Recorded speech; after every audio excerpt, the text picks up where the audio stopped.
waxaan idinkaga sheekaynayaa hadda ka hor anigoo ka imid miyi oo 2 sano kaliya magaalo joogay gabar yarna ah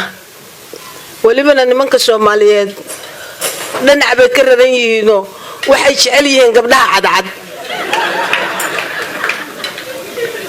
haddaad madowdahay oo maanta dhan ag marayso waxaad moodaa xal inaad dambi ka gashay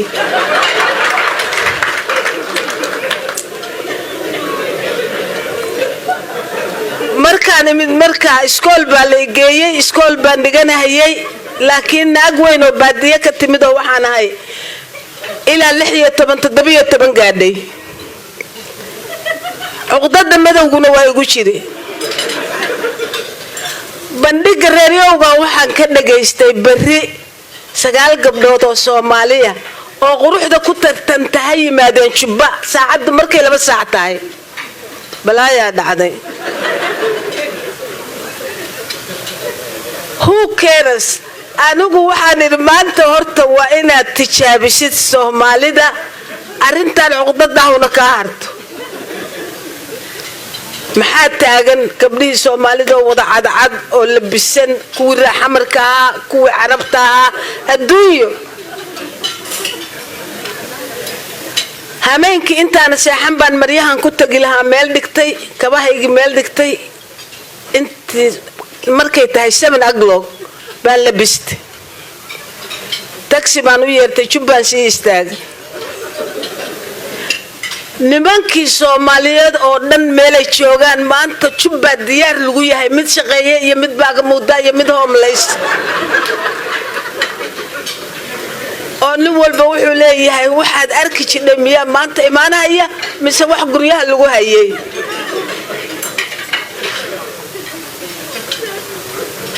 adreeskan fiirsaday dabaqa labaad qolka soo dhaweynta gabdhaha quruxda ku tartamaya waa fiirsaday waa soo galay nin baa marka horay fadhiyo oo loo diyaariyay inuu gabdhaha soo dhaweeyo meel walba waxa taagan waxaan soo jiiray waxaad moodid xajka inay taraarayaan oo nimana ninkii markaan u imid waxbuu qorahayay wuxuu arkay culayska soo ag istaagay wuu ifiiriyay wuxuu isiri balaayadan maxay tahay maanta wuxuu yiri maxaa doonays soo nalooma yeerin baan ku iri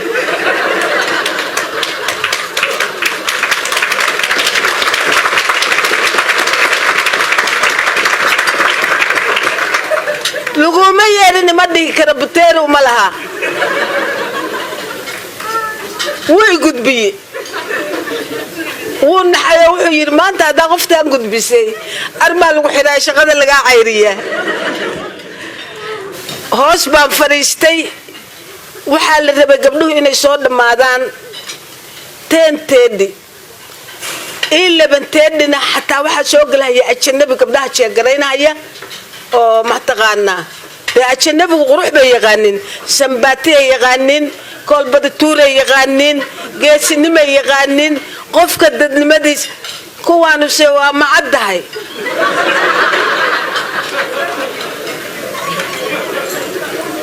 تين مركي لتشوغو هل قبر او دنبا ما ايمان نيبا ايبا ما قريبا لقد دون هيا حبدو كمسو اشتاقين ودنا ديدو يريدوناني hal gabaro inta soo kacda ragga soo dhaxmarta maanta tartanka timaada wala way nimankii gudiga haya nimankii kale waa yimaadeen meeshii baa la iigu yimid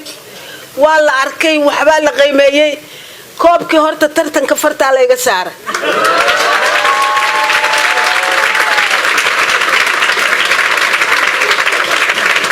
oo wuxuu noqday wiil walba waxa la yiri wiil adeeru yahay reerkiisa uga shakiyay markaas naagtiisu waxay ku tiri ragga cunto u karbay tiri markaad cuntada u karisana qof walba gacanta ugu shub misaga la karsan jiray doono marka waxay tiri markaad cuntada ragga saas u siiso ninka diidi doona inaad gacanta ugu shubta weeye ninka reerkaaga ku soo daba mara sidii buu yeelay cunugii yaraa markii cuntada la bilaabayo raggi geeska fariista ugu dhinac ugu xigsaday waa loogu shubay geeski markuu gaaro damcay inuu ugu shubo wuxuu yiraahdeen ninna igama dambeeyay qaadada igu sii kii baa noqday cidii la tartantay markan waayo koobkii baa farta laga saaray bilad geesina waa la isiiyay 30 kuna maalintaas joogtay 79 kii baydna waa la isiiyay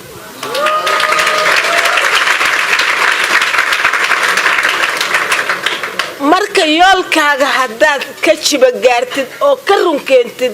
oo hamigaagu uu kacsan yahay run u kacsan yahay wallahi waxaan goobayna waa helaynaa waa arin la hubo dhalinyarada dadka ka waaweyn oo hadda qorshaha wada kulligii waxaan idinku boorinayaa waxaad damcada inaad ka mid dhaliso waa ka mid dhalin kartaa kaliya yaa lagu ekaan hal doorka iyo dhalinyarada waxaana loo ku daro ragga Soomaaliyeed oo gabdhaha la hagaajiyo hadda gabar baa halkan soo istaagtay qurux badan oo dheer waxay noo sheegtay single mother inay tahay gabdhaha single mother ka laga daayo waa codsanaynaa please and please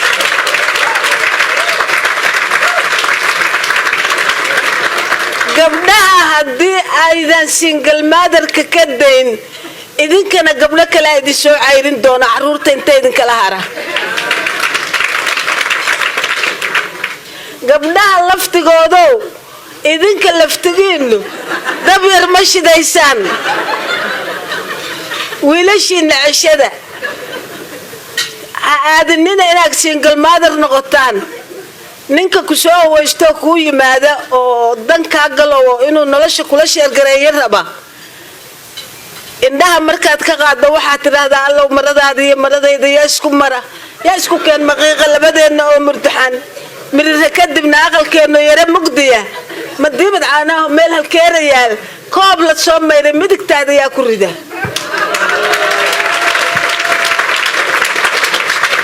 yaa ku maashooda laabtaada muunadale war moorteem hawshaas waa marcelis haddii aad tahay Soomaali Mareykan oo degan magaalooyinka Minneapolis, St. Paul, St. Louisburg, Bloomington ama Minnetonka waxaa lagu hayaa warbixin ku saabsan xilliga xagaaga fall doorashooyinka xafiisyo kala duwan oo ka dhici doona magaalooyinka aad degan tahay sida duqa magaalada guddiga dowladda hoose sidaa daraadeed waxaad haysataa awood aad ku kala doorato qofka aad aaminsan tahay inuu yahay qofka wax ku qaban doona maxay tahay codaynta doorashada tiro kala sareynta hanaanka doorashada ayaa awood ku siinaya in codkaaga aad siiso ama aad u codayso qofka aad aaminsan tahay inuu yahay qofka mudan xilkaasi haddii qofka koowaad aad u codaysa ama qofka labaad ama qofka saddexaad sii wad taasi macnaheedu waxay tahay haddii qofkii aad u codaysay uusan helin cod ku filan oo ku soo baxo ama laga guuleysto qofka labaad ayaad codkaaga siisay ayaa ku soo bixi doona haddii laga guuleysana qofka saddexaad ee aad codkaaga siisay ayaa ku soo bixi doona codaynta doorashada kala sareyntu waa sida loolan dhexmara laba tartame oo tiro ahaan isleeg sidii loo hubin lahaa inuu soo baxo qofka haysta taageerada ugu badan ama codadka ugu badan laakiin codbixinta kaliya waa mid fudud oo codbixiyaasha ka badbaadinaya inay mar kale u codeeyaan laba qof oo isku soo baxay codaynta doorashada tiro kala sareynta waxay ku siinaysaa awood inaad u codayn karto hal qof iyo wixii ka badan waxay ku xaqiijinaysaa in qofka kursigaasi ku guuleystay uu helay 50% codadkii la dhiibtay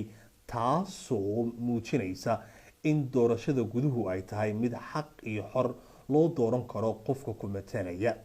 sidaa daraadeed xusuusnow marka aad tagto goobta ama sanduuqa codbixinta inaad musharaxiinta aad u codaynayso aad ku kala xoran karto sida aad adigu doonayso sida tusaale ahaan oo kale ka koobaad ka labaad iyo ka saddexaad waana sii wadan kartaa wana mid fudud codbixinta tiro badnidu waa sidan